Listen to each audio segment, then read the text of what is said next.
कहानी की शुरुआत में हम अमेरिका के एक छोटे से शहर पैराडाइज को देखते हैं। ये एक सच्ची कहानी है जिसकी शुरुआत हुई 7 नवंबर 2018 की शाम को। इस वक्त केविन नाम का एक आदमी जो कि स्कूल बस ड्राइवर है, सभी बच्चों को अपने अपने घर छोड़ने जा रहा था। इसके बाद उसने बस को गैराज में लगाया और अपनी बॉस से पूछा कि क्या इस महीने थोड़ा ओवर टाइम कर सकता हूँ मैं। लेकिन बॉस ने कहा कि देखो तुमसे पुराने बहुत लोग हैं यहाँ पर, अगर ओवर टाइम की जरूरत पड़ी तो प्रेफरेंस पहले सीनियर को मिलेगी, अगर फिर भी जरूरत पड़ी तो तुम्हें बताऊंगी। फिर जब केविन घर पहुंचा तो उसे डॉक्टर का कॉल आया जो उसके कुत्ते का इलाज कर रहा था। डॉक्टर ने बताया कि तुम्हारे कुत्ते का कैंसर धीरे धीरे पूरे शरीर में फैल चुका है, तुम्हें जल्द से जल्द फैसला लेना होगा। अच्छा यही होगा कि इसे सुला दिया जाए। परेशान होकर केविन अपने कुत्ते के साथ उसके बचे हुए आखिरी घंटे बिताने लगा। मगर जैसे ही केविन को पता चला कि उसका बेटा आज भी स्कूल नहीं गया तो वो और ज्यादा परेशान हो गया। उसका बेटा शॉन रोज नए नए बहाने लगाता था स्कूल ना जाने के। केविन ने उसे समझाने की कोशिश की कि पढ़ाई लिखाई जरूरी है। शॉन को पता था कि उसके पिता ने अपनी पढ़ाई पूरी नहीं की, इसलिए वो केविन से कहने लगा कि आपने भी तो स्कूल बीच में छोड़ दिया था, मैं भी छोड़ दूंगा तो क्या हो जाएगा।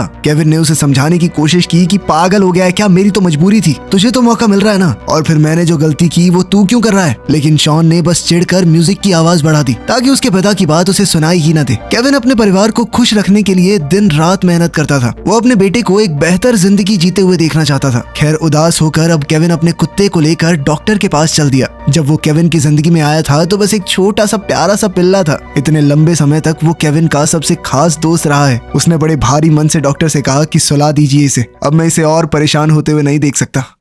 अगले दिन अचानक से मौसम बहुत खराब हो गया। तेज हवाएं चलने लगी, तूफान रुकने का नाम ही नहीं ले रहा था। तभी एक बिजली के खंभे में जोरदार धमाका हुआ और बिजली की तारें सूखे हुए पहाड़ों के ऊपर गिर गई। देखते ही देखते वहां हर तरफ आग फैल गई। ठीक इसी सुबह जब केविन अपने काम पर पहुंचा तो उसने महसूस किया कि आसमान कुछ काला सा है। फिर वो रोज की तरह अपनी बस लेकर बच्चों को स्कूल छोड़ने निकल पड़ा। जब केविन वापस आया तो रूबी ने उससे कहा कि बस को मैकेनिक के पास ले जाओ, सर्विस करवा ही लो, इसकी ओवर टाइम दे दूंगी तुम्हें। ठीक उसी वक्त फायर डिपार्टमेंट को एक ट्रक ड्राइवर का कॉल और उसने पहाड़ों में लगी हुई आग की जानकारी फायर डिपार्टमेंट को दी। ये सुनते ही पूरा डिपार्टमेंट हरकत में आ गया। वो सीधा जहां आग लगी थी वहां के लिए रवाना हो गए। कुछ देर बाद ही उन्हें आग की लपटें दिखाई देने लगी। दूसरी तरफ केविन अपनी ड्यूटी कर रहा था, लेकिन तभी उसे अपनी माँ का फोन आया। उन्होंने बताया कि शॉन की तबीयत बहुत खराब है, हमें उसे जल्दी ही हॉस्पिटल ले जाना पड़ेगा। दूसरी तरफ फायर फाइटर्स की टीम आग के नजदीक पहुंचने ही वाली थी। तभी मैकेंजी ने हिसाब लगाया कि आग का सामना करना बहुत खतरनाक होगा, उन्हें तुरंत बैकअप टीम को बुलाना होगा। सिर्फ उनके बस की बात नहीं है। केविन ने बस को सर्विस के लिए छोड़ने से पहले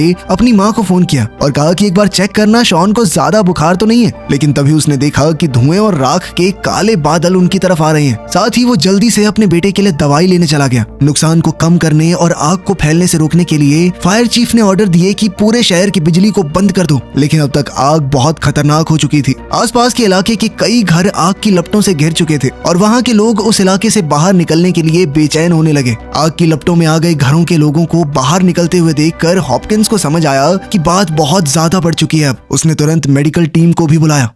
घर जाते वक्त केविन को उसकी बॉस रूबी का फोन आया जिसने उसे ऑर्डर दिया कि बस को जल्दी से गैराज में वापस ले आओ, आग फैल रही है पूरी जगह पे। लेकिन केविन को नौकरी से ज्यादा अपने बेटे की चिंता हो रही थी। वो ऑर्डर्स ना मानते हुए दवाई की दुकान पर रुक गया। दुकान से बाहर आकर केविन ने देखा कि धुएं का वो बादल और ज्यादा घना होता जा रहा है और अब अपनी नौकरी बचाने के लिए वो जल्द से जल्द गैराज की तरफ बढ़ने लगा। इसी बीच फायर चीफ को पता चला कि जहाँ पर आग लगी है वहाँ पर ट्रक्स नहीं पहुँच पाएंगे, इसीलिए वो पहाड़ों में फैल रही आग को रोकने के लिए एयरप्लेन्स की मदद मांगने लगे। उनके ट्रक्स उस एरिया से बचे हुए लोगों को निकालने का काम कर रहे थे। जब हॉपकिंस को महसूस हुआ कि वो सबको वक्त रहते आग से नहीं निकाल पाएगा तो उसने गाड़ी को एक छोटे तालाब के पास रोककर सबको पानी में भाग जाने को कहा। मदद मांगते हुए वो सबको शांत और सुरक्षित रखने की कोशिश कर रहा था। उधर हेडक्वार्टर्स में हवा के रुख को देखते हुए ये हिसाब लगाया गया कि जल्द ही पैराडाइज शहर इस आग की चपेट में आ जाएगा, इसीलिए पूरे पैराडाइज शहर को खाली करने का ऑर्डर जारी कर दिया गया। लेकिन उस फैली हुई आग और बिजली न होने की वजह से सभी सिग्नल फेल हो गए। तेज हवा की वजह से एयरक्राफ्ट भी आग को रोक नहीं पा रहे थे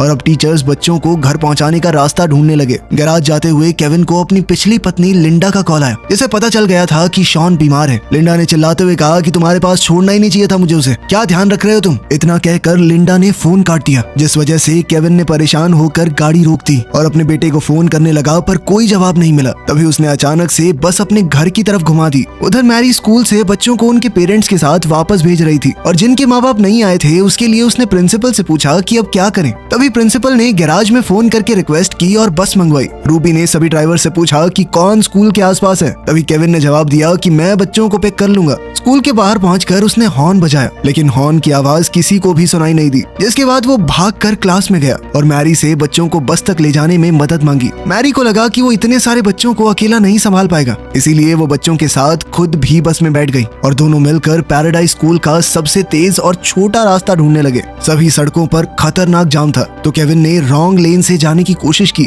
लेकिन तभी अचानक से आग बुझाने वाला ट्रक आ गया। वो लगभग टकराने ही वाले थे, लेकिन बाल बाल बच गए। रोड के साइड में भी छोटी छोटी जगहों पर आग लगी हुई थी। वो उसके ऊपर से होते हुए एक सेफ जगह पर पहुंच गए। उधर रूबी रेडियो पर केविन से बात करने की कोशिश कर रही थी, लेकिन कोई जवाब नहीं मिला। फिर उसने अपने असिस्टेंट से फोन करवाया तो पता चला कि केविन के फोन में सिग्नल भी नहीं है। ठीक उसी वक्त पूरे पैराडाइज शहर को भी आग लगने से पहले खाली करने के ऑर्डर दे दिए गए, क्योंकि आग अब पूरी तरह बेकाबू हो चुकी थी। केविन से बात करने की आखिरी नाकाम कोशिश के बाद रूबी और बाकी सभी कर्मचारी भी गैराज छोड़कर नजदीकी शहर की तरफ निकल पड़े, क्योंकि उस शहर में अब सबकी जान खतरे में थी। सफर के दौरान केविन मैरी से बातें करने लगा ताकि वो थोड़ा शांत हो सके, और तब उसे पता चला कि मैरी ने अपनी पूरी जिंदगी इसी छोटे से शहर में गुजारी है, जबकि केविन अपनी जवानी के दिनों में यहाँ से चला गया था। वो कुछ महीने पहले ही लौटा जब उसे अपने पिता के गुजर जाने की खबर मिली। इस अफरा तफरी के बीच मैरी अपने 15 साल के बेटे जेक और अपने पति को याद करके खुद को शांत करने की कोशिश करने लगी। शांत होने के बाद वो बच्चों को देखने पीछे चली गई और उन्हें भी हौसला देने की पूरी कोशिश कर रही थी। तभी पता चला कि हॉस्पिटल भी आग की चपेट में आ चुका है। रे ने अपनी टीम को भेजा ताकि मरीजों को बचाया जा सके, और तभी उसे खबर मिली कि आग जितना उन्होंने सोचा था उससे बहुत ज्यादा तेज फैल रही है। लोगों के लिए निकलने का रास्ता ढूंढते हुए फायर फाइटर्स को पता चला कि सारी सड़कें जाम हो चुकी हैं, क्योंकि बहुत से ड्राइवर्स अपनी गाड़ियों को बीच सड़क में ही छोड़कर भाग गए। तब रे ने अपने आदमियों को जाम में फंसी हुई गाड़ियां हटाने के ऑर्डर दिए, वरना जाम में फंसने की वजह से और ज्यादा लोग आग की चपेट में आ जाएंगे। जब केविन को पता चला कि हाईवे भी जाम हो चुका है तो वो बुरी तरह घबरा गया और एक बार फिर से उसने अपने बेटे को फोन लगाया, लेकिन शॉन अभी भी फोन नहीं उठा रहा था। केविन उसकी फिक्र में और परेशान हो गया, क्योंकि वो जानता था कि उसकी दादी तो उसे गाड़ी में ले जा नहीं पाएगी। खैर, आग को पास आते देखकर केविन ने मैरी से कहा कि स्टीयरिंग संभालो, और वो खुद नीचे उतरकर जाम को थोड़ा खुलवाने लगा ताकि वो लोग जल्द से जल्द वहां से निकल सकें। रास्ते को थोड़ा साफ करने के बाद केविन ने दोबारा स्टीयरिंग संभाला। ये सोचकर उसने चैन की सांस ली कि अब तो पैराडाइज स्कूल से हम कुछ ही मीटर दूर हैं, लेकिन उनकी परेशानियां तो अभी शुरू ही हुई थी। वहां पहुंचकर उन्होंने देखा कि स्कूल भी आग की लपटों में झुलस रहा है, और रेडियो बंद होने की वजह से रूबी इस बारे में उसे बता भी नहीं पाई। जल्द ही मैरी बस से उतर गई। उसे उम्मीद थी कि कुछ बच्चों के माँ बाप तो उन्हें ढूंढते हुए यहाँ पर आए होंगे, लेकिन जल्द ही वो समझ गई कि यहाँ पर कोई नहीं है, सभी इंसान यहाँ से जा चुके हैं। उसे समझ नहीं आ रहा था कि वो क्या करे। उसने केविन से कहा कि हमें बच्चों को लेकर जल्दी ही दूसरे शहर में जाना होगा। शायद बाकी लोग भी आग से बचने के लिए वहीं गए होंगे। अपने आसपास हर तरफ आग और राख देखकर बच्चे बहुत घबरा गए थे। उन्हें लग रहा था कि वो कभी अपने माँ बाप से नहीं मिल पाएंगे, लेकिन मैरी उन्हें जैसे तैसे शांत करने की पूरी कोशिश कर रही थी। इस इलाके से बाहर निकलने के लिए जब केविन एक बड़े हाईवे की तरफ बढ़ा, तभी उसने देखा कि बिजली की तार हिल रही है, और फिर अचानक उनमें से एक तार टूटकर नीचे भी गिर गई, जिस वजह से कई दुर्घटनाएं हुई। बस को उस तार के करंट से बचाने के लिए केविन को एक दूसरा रास्ता पकड़ना पड़ा। वो सामने लगी हुई एक लकड़ी की दीवार को तोड़ते हुए आगे निकल गया। इस खतरनाक मोड़ के बाद वो हाईवे तक तो पहुंच गया, लेकिन ये देखकर तो वो सदमे में पहुंच गया कि पूरी सड़क बर्बाद हो चुकी है। गाड़ियों के बीच फायर फाइटर्स और पुलिस ऑफिसर्स अपनी जान जोखिम में डालकर लोगों को जैसे तैसे बचा रहे हैं। तभी केविन की नजर कुछ हथियारबंद लोगों के ऊपर गई, जो जबरदस्ती गाड़ियों को लूटते फिर रहे थे। वो बस को भी हथियाने की कोशिश करने लगे। बच्चों को सुरक्षित रखने के लिए केविन ने दूसरी लेन में बस को चढ़ा दिया और एक के बाद एक कट मारते हुए जैसे तैसे रास्ते को पार कर लिया। उधर पड़ोसी शहर में रूबी ये पता लगाने की कोशिश कर रही थी कि क्या केविन का कोई अता पता लगा है। वो बच्चों से भरी हुई एक बस चला रहा है, लेकिन एक ड्राइवर ने बताया कि वो तो अभी तक यहाँ पहुंचे ही नहीं। इस पर रूबी बच्चों के माँ बाप को तसल्ली देने की कोशिश करने लगी, लेकिन वो शांत कैसे हो जाते, वो अपने बच्चों की फिक्र में बहुत परेशान थे।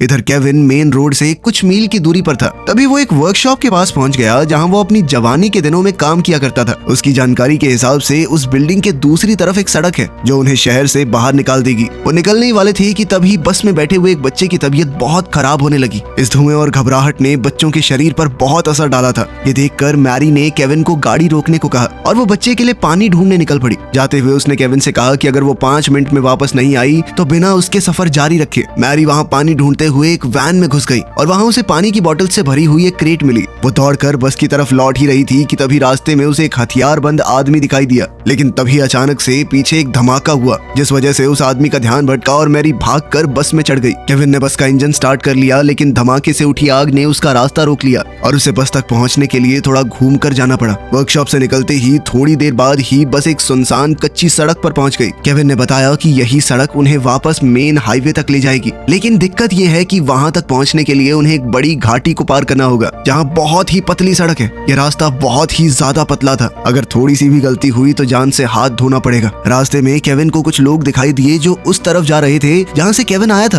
तब उसे समझ आया कि मेन सड़क पर जरूर पहले ही कब्जा हो गया होगा। जब वो लोग वहाँ से चले गए तो केविन ने नीचे उतरकर ध्यान से देखा कि उनके पास कोई रास्ता है भी यहाँ से निकलने का। जल्द ही उसे समझ आया कि उनकी बस आग के बीचों बीच आ चुकी है, कोई उन्हें बचाने तक नहीं पहुँच पाएगा। केविन वापस बस में लौट आया और इस नतीजे पर पहुंचा कि बच्चों को बचाने का सिर्फ एक ही तरीका है, अब उन्हें बस के अंदर ही इंतजार करना होगा। केविन को उम्मीद थी कि आग के उन तक पहुंचने से पहले ही फायर फाइटर्स उसे बुझा देंगे, लेकिन अगर ऐसा नहीं हुआ तो वो लोग जल्द ही मारे जाएंगे। इस दौरान केविन ने मैरी को उसकी मदद करने के लिए कहा। अपनी कमीज के छोटे छोटे टुकड़े काटकर उसने मैरी से कहा कि इन कपड़ों को पानी से भिगा दो ताकि बच्चे उसे एयर फिल्टर की तरह इस्तेमाल कर सके। और साथ ही केविन टेप से सभी डक्ट्स को बंद करने लगा ताकि धुएं को बस के अंदर आने से रोका जा सके। ये सब करके वो भगवान से प्रार्थना करने लगा। कई घंटों तक आग पर काबू पाने की नाकाम कोशिश के बाद बेटी ने अपने बॉस से अकेले में बात करने की गुजारिश की। उसने बताया कि हमें रिपोर्ट मिल रही है कि कई लोग आग की वजह से अपनी गाड़ियों के अंदर फंसे हुए हैं। इसके अलावा हजारों लोग पैदल ही अपनी जान बचाने के लिए इधर उधर दौड़ रहे थे और अगर फायर फाइटर्स इस मुसीबत को जल्द से जल्द काबू में नहीं ला पाए तो सुबह तक जान गंवाने वालों की संख्या कई हजारों में होगी। ये सब सुनकर रे को एहसास हुआ कि उसे आग बुझाने और लोगों को बचाने के बीच में फैसला करना होगा। फंसे हुए लोग बहुत ज्यादा थे तो उसने अपने सभी फायर फाइटर्स को ऑर्डर दिया कि जल्द से जल्द लोगों को बाहर निकालो, इसी चीज पर ध्यान दो। उधर बस में केविन ने बच्चों को खिड़कियों से थोड़ा दूर रहने को कहा, क्योंकि बहुत ज्यादा बढ़े हुए टेम्परेचर की वजह से अब शीशे गर्म होने लगे थे। अब वो अपनी सीट पर बैठकर दिमाग को शांत करते हुए मदद का इंतजार करने लगा। उधर मैरी ने बताया कि मैंने अपनी पूरी जिंदगी में सिर्फ 2 बार इस शहर से बाहर कदम रखा है। एक बार छुट्टियां मनाने गई थी और दूसरी बार अपने हनीमून पर। बचपन से ही मैरी का विश्वास था कि अपने छोटे से शहर में वो बिल्कुल महफूज है, लेकिन अब उसे एहसास हो रहा था कि ये जीने का कोई तरीका नहीं है। उसने अपने आप से वादा किया कि अगर वो इस आग से बच गई तो पूरी दुनिया घूमेगी, यूं एक जगह घुट घुट कर नहीं जीने वाली। मैरी की तरह ही केविन को भी अपनी मौत सामने देखकर बहुत सी चीजें याद आई। 28 साल पहले उसका अपने पिता के साथ एक शाम झगड़ा हुआ था। मैं 16 साल का था, इतना नाराज हो गया कि घर छोड़ दिया। फिर एक दिन अचानक माँ का फोन आया कि पापा बहुत बीमार है। मैंने सोचा कि एक आखिरी बार मिलकर सब कुछ ठीक कर लूंगा, लेकिन जब तक वापस आया वो जा चुके थे। अपने पिता को खोने के बाद केविन ने सोचा कि अपने बेटे के साथ अपना रिश्ता सही रखूं, लेकिन उस तरफ भी चीजें कुछ खास सही नहीं थी। ये सोचकर केविन रोने लगा कि मैं ना तो एक अच्छा बाप बन पाया ना ही बेटा। उसी समय जैसे ही केविन को एहसास हुआ कि आग बस के करीब पहुंच रही है, तभी वो फुर्ती दिखाते हुए आग बुझाने वाला सिलेंडर लेकर बाहर निकला ताकि आसपास की आग को बुझाए उन्हें और समय मिल जाए। वो मैरी के साथ मिलकर बच्चों की जिंदगी को जितना लंबा हो सके उतना खींचने की कोशिश करता रहा। जब उसे समझ आ गया कि वो आग को गाड़ी तक पहुंचने से नहीं रोक पाएगा, अब उन्हें आग की चादर से होते हुए ही जाना पड़ेगा। उसी पल उसे पता चला कि गर्मी की वजह से इंजन काम करना बंद कर चुका है, तो वो जल्दी से उसे ठीक करने के लिए दौड़ा। कुछ देर बाद उसने अंदर बैठी मैरी से कहा कि जल्दी से चाबी घुमाओ। खुशकिस्मती से इंजन स्टार्ट हो गया। अब केविन ने जल्दी से स्टीयरिंग संभाला और आग के बीच से गाड़ी निकालने के लिए रेस पर जोर से पैर रख दिया। जैसे ही वो आग की लपटों के बीच से गुजरे, बच्चे घबरा गए और उन्हें लगा कि शायद वो अपने माँ बाप को दोबारा कभी नहीं देख पाएंगे। उस पल के लिए मैरी भी बहुत बुरी तरह डर गई। उसने अंदर ही अंदर अपनी मौत को अपना लिया था, लेकिन केविन फैसला कर चुका था कि वो कुछ भी करके बच्चों को सही सलामत उनके माँ बाप तक पहुँचाएगा। कुछ ही मिनटों में वो आग के बीच से गाड़ी निकालने में कामयाब हो गया। कुछ ही देर में वो आखिरकार सड़क पर पहुंच गए, पैराडाइज शहर पर छाए हुए धुएं के बादलों से दूर। केविन ने आखिरकार चैन की सांस ली। मैरी को तो इस बात पर यकीन ही नहीं हो रहा था कि वो लोग जिंदा बच गए हैं।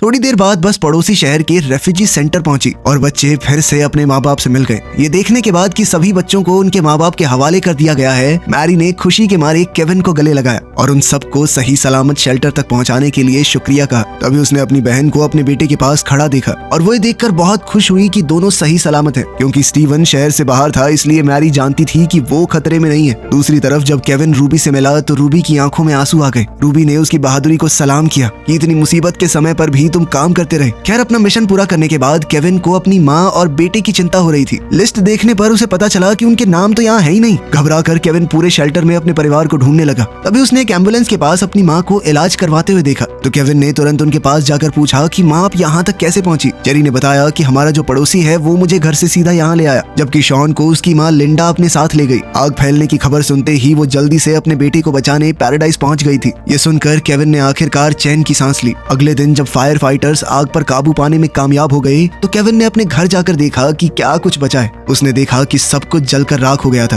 अपने बेटे के बचपन की एक अधजली तस्वीर उठाकर केविन उदासी के साथ अपने घर को देखता रहा। तभी उसे एक गाड़ी अपने पास आती दिखाई दी। जैसे ही लिंडा ने गाड़ी पार्क की तभी शॉन गाड़ी से उतरकर अपने पिता को गले लगाने के लिए दौड़ पड़ा। उस लम्हे में केविन को यकीन हो गया कि अभी देर नहीं हुई है, वो अभी भी एक अच्छा पिता बन सकता है, अपने बेटे के साथ अपने रिश्ते को बेहतर बना सकता है और इसके लिए जो भी जरूरी होगा वो सब करेगा। वीडियो पसंद आई तो लाइक कर देना, चैनल को सब्सक्राइब कर लेना। मिलते हैं अगली वीडियो में।